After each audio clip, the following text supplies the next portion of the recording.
Samantala, commercial rice, isang buwanang bumababa ang presyo. Ilang negosyante naman, sinamantalang mag-imbak ng pambentang bigas. Sundan sa report.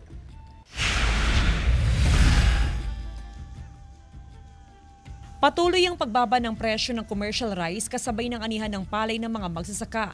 Sa Mangaldan Public Market, 2 pisong ibinaba sa presyo ng bigas ngayong linggo.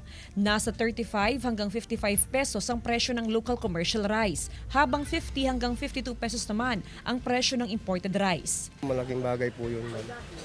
Dahil yung ibang, pag nakatipid ka po, may bibili mo pa ng ibang pangangailangan po.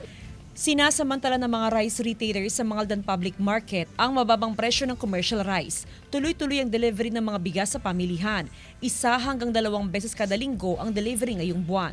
Tiniyak ng Municipal Agriculture Office ng Mangaldan na mananatiling sapat ang supply ng bigas sa bayan hanggang sa mga susunod na buwan. Medyo nag-iimbak ng pakonti-konti. Mahirap din naman yung magsobra kang mag-imbak. Sa ngayon, mataas ang household stock ng bigas sa bayan.